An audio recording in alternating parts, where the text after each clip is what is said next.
Assalamualaikum warahmatullahi wabarakatuh. Selamat pagi anak-anak sekalian. Hari ini kita akan membahas materi fisika kelas 10 yaitu kinematika gerak lurus. Untuk mengawali materi kinematika gerak lurus, definisi dari kinematika itu sendiri merupakan salah satu dari cabang ilmu fisika yang mempelajari tentang gerak tanpa kita perlu meninjau penyebab dari gerakan tersebut. Jadi, di dalam kinematika gerak, kita hanya akan meninjau bagaimana gerakan benda tersebut tanpa melihat pengaruh dari gaya dorong atau gaya penyebab benda tersebut bergerak. Selanjutnya, apa itu gerak? Di dalam fisika, gerak merupakan perubahan posisi atau kedudukan suatu benda terhadap suatu kerangka acuan atau titik acuan, dan gerak bersifat relatif atau tergantung pengamat. Contohnya ketika kalian bersepeda atau pada saat kalian sedang mengendarai mobil. Nah, sifat dari gerak di dalam fisika artinya kalian berubah terhadap suatu titik acuan. Kalian mengalami perubahan posisi. Acuannya siapa? Misalnya si pengamat yang ada di pinggir jalan. Maka kalian terlihat sedang bergerak menjauhi pengamat tersebut. Nah, sekarang gerak juga bersifat relatif. Artinya ketika seseorang melihat kalian berada di dalam satu tempat yang sama, misalnya di dalam kereta, maka kalian menganggap teman kalian tidak bergerak. Tetapi kalian berdua saat dilihat oleh pengamat yang ada di luar kereta, maka kalian berdua sedang bergerak. Itulah yang disebut sebagai gerak bersifat relatif.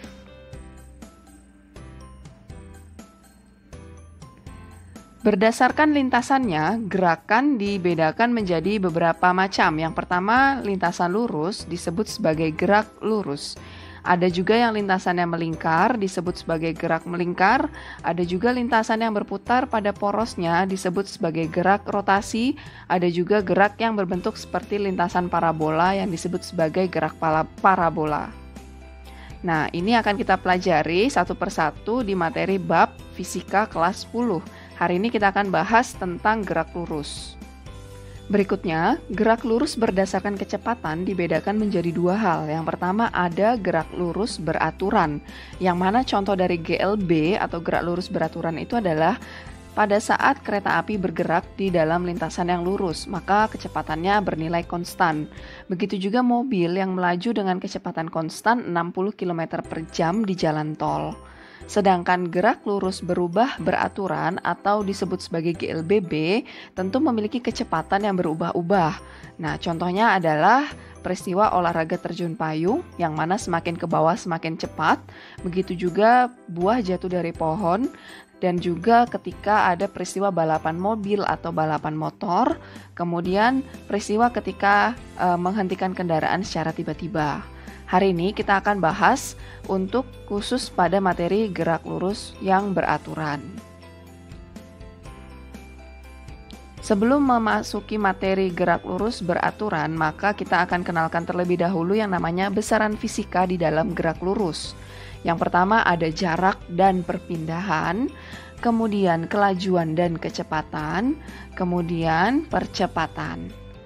Jarak dan perpindahan memiliki makna yang berbeda. Kita simak penjelasan setelah ini. Posisi, jarak, dan perpindahan. Oke, posisi adalah letak suatu benda terhadap titik acuan atau lokasi di mana benda berada. Jadi, posisi ini ditinjau terhadap suatu titik acuan. Sedangkan jarak, simbol X, merupakan total lintasan yang ditempuh oleh benda, dan jarak ini merupakan besaran skalar yang hanya memiliki nilai tanpa arah. Silahkan simak video berikut. Awalnya si Tono berada di garis 0, maka ini adalah posisi awal Tono. Kemudian si Tono bergerak ke kanan sejauh plus 2. Maka posisi sekarang adalah di positif 2, sedangkan jarak yang ditempuh Tono adalah 2 meter. Kemudian dia berbalik arah menuju sebanyak 4 langkah atau 4 kotak ke kiri. maka jarak yang ditempuh si Tono saat ini adalah 6 meter, yaitu 2 meter ke kanan dan 4 meter ke kiri. Maka total jarak yang ditempuh adalah 6 meter. Kemudian dia melakukan perjalanan kembali sebanyak 3 meter ke kanan, sehingga total jarak yang ditempuh si Tono keseluruhan adalah 9 meter. Nah, jarak ini merupakan besaran skalar, jadi baik dia ke arah negatif ataupun positif, maka hasilnya tetap positif. Berikutnya, kita akan membahas yang namanya perpindahan atau delta X. Perpindahan merupakan perubahan posisi atau kedudukan suatu benda terhadap titik acuan. Nah, perpindahan ini merupakan besaran vektor. Awalnya si Tono berada di posisi 0, kemudian dia bergerak ke kanan sejauh 2 meter, maka perpindahan Tono saat ini adalah 2 meter ke kanan. Kemudian ia berbalik arah menuju arah kiri sebanyak 4 meter. Maka kalau kita tinjau kembali, jarak yang ditempuh Tono adalah 6 meter, yaitu 2 meter ke kanan ditambah 4 meter ke kiri. Sedangkan perpindahan yang dilakukan Tono adalah negatif 2 meter atau 2 meter ke kiri dari titik awal 0. Nah, jadi di sini jelas ya bahwa perbedaan antara jarak dan perpindahan, bahwa perpindahan itu ditinjau dari posisi awal terhadap posisi akhir, sehingga berbeda dengan besaran pada jarak. Apabila si Tono ini kembali lagi melanjutkan perjalanannya, yaitu sebanyak 3 meter ke kanan, maka total jarak yang ditempuh Tono saat ini adalah 9 meter, dan perpindahannya adalah 1 meter ke kanan. Jadi perpindahannya hanya 1 meter dari titik asal. Oke, berikutnya silakan disimak animasi berikut ini untuk menjelaskan kembali perbedaan antara jarak dan perpindahan. Misalnya Indra berada di depan rumah, ingin berbelanja menuju toko kue yang berjarak 50 meter dari rumah. Kemudian kembali lagi ke rumah yang berjarak sama, maka total jarak yang ditempuh Indra saat ini adalah 100 meter. Nah, jarak antara toko kue terhadap supermarket di paling ujung adalah 50 meter juga. Sehingga apabila Indra ingin berbelanja kembali dari rumah menuju toko supermarket, maka total jarak dan perpindahan yang dilakukan Indra adalah 100 meter. Nah, lalu jika Indra kembali dari toko supermarket dan kembali ke toko kue, maka total jarak yang Indra tempuh saat ini adalah 150 meter.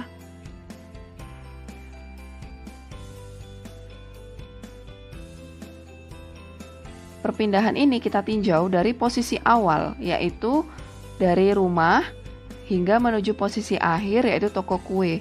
Maka perpindahan yang dilakukan Indra sebesar 50 meter. Oke, sekarang simak penjelasan tentang jarak dan perpindahan pada animasi berikut. Misalnya, ada sebuah koordinat kartesius dan ada seorang anak perempuan berada di pusatnya. Kita berikan arah mata angin utara, selatan, timur, dan barat. Misalkan Sinta berada di posisi pusat koordinat A, bergerak ke kanan sejauh 4 meter menuju titik B. Kemudian melanjutkan perjalanan ke arah utara sebanyak 3 meter. Maka jarak yang ditempuh Sinta adalah 4 meter ditambah 3 meter. Maka jarak tempuhnya adalah 7 meter. Nah, sekarang kita sudah mengetahui jarak tempuh Sinta. Lalu perpindahannya bagaimana? Nah, perpindahan ini ingat kita tinjau dari perubahan posisi yang dilakukan Sinta, yaitu dari titik awal hingga titik akhir. Nah, di sini kita tarik garis sehingga membentuk suatu lintasan segitiga. Ingat materi Pitagoras, A kuadrat ditambah B kuadrat sama dengan C kuadrat. A kuadrat yaitu sisi mendatar dikuadratkan ditambah sisi yang vertikal dikuadratkan sama dengan sisi miring kuadrat. Kita masukkan angkanya. AB kuadrat adalah 4 kuadrat ditambah BC kuadrat yaitu 3 kuadrat sama dengan C kuadrat. Kemudian kita hitung sehingga diperoleh C kuadrat sama dengan 25. akar dari 25 adalah 5. Nah, kita peroleh nilai perpindahan dari perjalanan Sinta adalah 5 meter. Ingat, perpindahan pakai arah, jadi kita menyebutnya 5 meter ke arah timur laut. Dan jarak yang ditempuh adalah 7 meter. Selanjutnya, kita akan bahas besaran mengenai kelajuan dan kecepatan. Untuk kelajuan dan kecepatan sebenarnya sudah sangat familiar ketika kalian sedang berkendara, yaitu salah satu contohnya adalah speedometer. Namun, definisi di dalam fisika, baik kelajuan maupun kecepatan tidaklah sama. Kelajuan dan kecepatan kita satukan di dalam tabel. Untuk besaran dari kelajuan merupakan besaran skalar dan memiliki satuan meter per second atau meter second pangkat min 1. Begitu juga dengan kecepatan, sama satuannya. Kemudian kecepatan merupakan besaran vektor. Ingat, kecepatan besaran vektor artinya dia punya arah, sedangkan skalar dia hanya punya nilai saja. Dan definisi dari kelajuan yaitu jarak yang ditempuh tiap satuan waktu. Sedangkan kecepatan adalah perpindahan yang ditempuh tiap satuan waktu. Maka rumusnya untuk kelajuan V sama dengan sigma X dibagi sigma T. Sigma X artinya total jarak yang ditempuh dibagi dengan total waktu tempuhnya. Contohnya, speedometer yang terbaca 40 km per jam. Nah, kemudian sedangkan kecepatan V merupakan vektor, ada garis vektor di atasnya, merupakan perpindahan yang ditempuh tiap satuan waktu. Karena perpindahan itu adalah selisih posisi akhir dikurangin posisi awal atau delta X dibagi dengan selang waktu, delta T, waktu akhir dikurangin waktu awal. Atau rumusan ini biasa kita sebut sebagai kelajuan rata-rata dan kecepatan rata-rata. Contohnya, mobil berkecepatan 40 km per jam ke arah utara.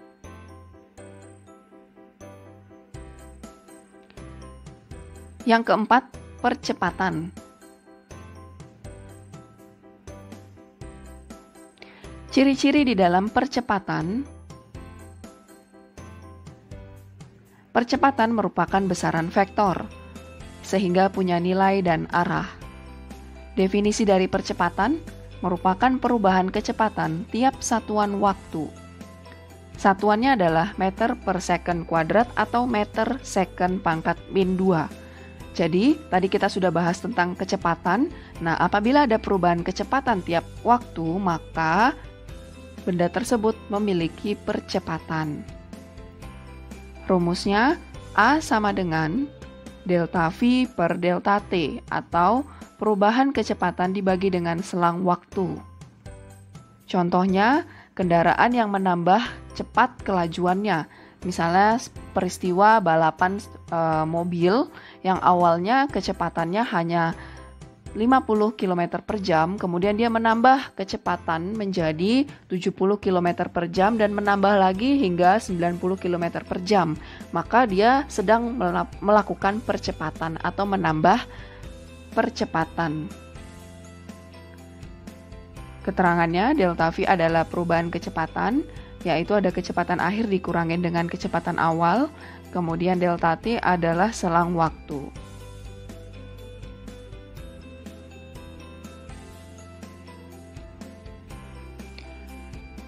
Berikutnya kita bahas mengenai gerak lurus beraturan atau GLB.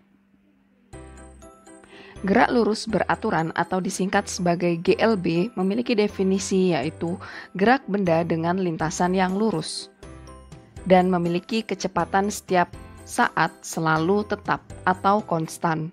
Kemudian kecepatan tetap adalah saat benda menempuh perpindahan yang sama dan selang waktu yang dibutuhkan juga sama.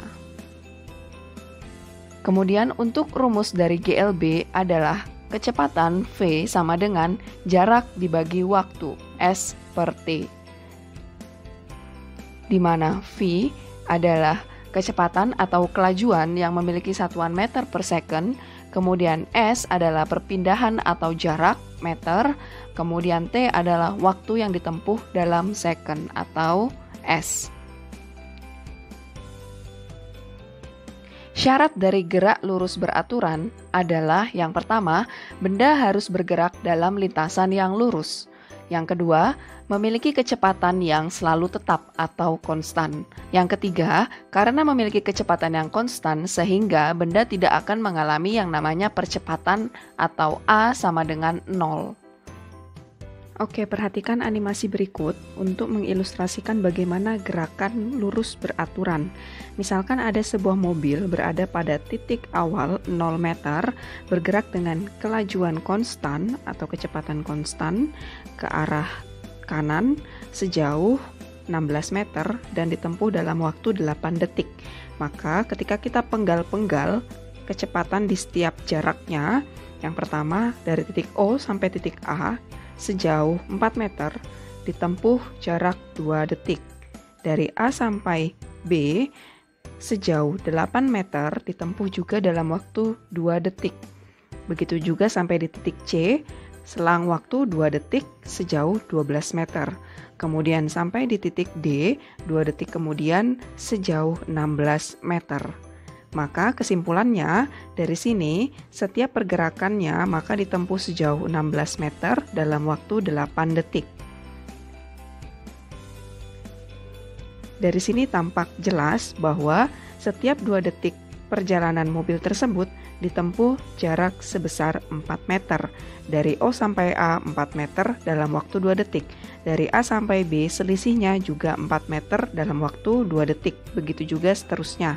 Sehingga bisa dikatakan bahwa pergerakan mobil ini selalu teratur dan kecepatannya konstan. Maka dengan perubahan jarak yang tiap detiknya adalah selalu sama, ini disebut sebagai gerak lurus beraturan. Maka dari sini kita bisa peroleh nilai kecepatan dari mobil tersebut, yaitu kecepatan adalah jarak dibagi waktu, dengan jarak tempuh adalah 16 meter dibagi 8 detik, yaitu 2 meter per second. Sehingga ketika kita masukkan data dari hasil animasi mobil tadi ke dalam bentuk grafik, maka akan kita peroleh hubungan antara jarak terhadap waktu. Kita buat grafik seperti ini. Kita tadi masukkan datanya mulai dari jarak 0 hingga 4 meter ditempuh dalam waktu 2 detik. Kemudian jarak 8 meter ditempuh dalam waktu 4 detik. Kemudian 12 meter ditempuh dalam waktu 6 detik. Kemudian dalam waktu 8 detik ditempuh 16 meter hingga ketika ada jarak 20 meter maka akan ditempuh dalam waktu 10 detik. Artinya waktunya kelipatan 2 detik sedangkan jaraknya kelipatan 4 meter. Ketika ditarik garis mulai dari titik 0 sampai akhirnya maka akan terbentuklah gradien kemiringan dan ini merupakan nilai dari besarnya kecepatan yang ditempuh mobil. Nah, kecepatannya selalu bernilai konstan. Kemudian ketika kita buat grafik hubungan antara VT, maka grafiknya selalu bernilai konstan untuk nilai V, yaitu selalu tetap. Nah, nilai dari V-nya karena tadi kita sudah peroleh, yaitu mulai dari jarak maksimalnya tadi adalah di soal gambar tadi 16 meter dengan waktu tempuh 8 detik. Sehingga kecepatannya V sama dengan jarak dibagi waktu. Jarak tempuhnya 16 dibagi 8. Maka hasil kecepatannya adalah 2 meter per second. Maka nilai kecepatannya adalah konstan 2 meter per second. Berdasarkan luas daerah ini maka akan ketemu nilai dari jarak dengan waktu 8 detik dan kecepatan sebesar 2 meter per second, maka jarak tempuhnya adalah S sama dengan V dikali T, yaitu 2 meter per second dikali 8 detik, maka ketemu 16 meter. Jadi kalau ada grafik hubungan VT, maka luas daerah di bawah grafik adalah hasil dari jarak tempuhnya. sedangkan kemiringan dari grafik merupakan besar kecepatan yang ditempuh. Dapat kita simpulkan mengenai grafik GLB. Yang pertama, hubungan antara kecepatan terhadap waktu, yaitu VT, maka grafiknya seperti ini. Ini menunjukkan grafik kecepatan yang selalu konstan. Artinya, seiring bertambahnya waktu, maka kecepatannya tidak pernah berubah-ubah. Dan luasan di bawah grafik antara V dan T ini merupakan jarak yang ditempuh benda. Jadi ketika ada grafik, kalian bisa menghitung luas area di bawah grafik. Artinya luas perseginya. Maka S sama dengan V dikali T. Berikutnya adalah grafik hubungan antara perpindahan terhadap waktu, yaitu S dan T. Nah, grafik yang dihasilkan adalah seperti ini. Lihat, kemiringan grafik ini bersifat linier, artinya berbanding lurus. Semakin bertambahnya waktu, maka jarak yang ditempuh juga akan semakin bertambah. Nah, kemiringan grafik ini menunjukkan besarnya kecepatan benda. Nah, kecepatannya tetap bernilai konstan.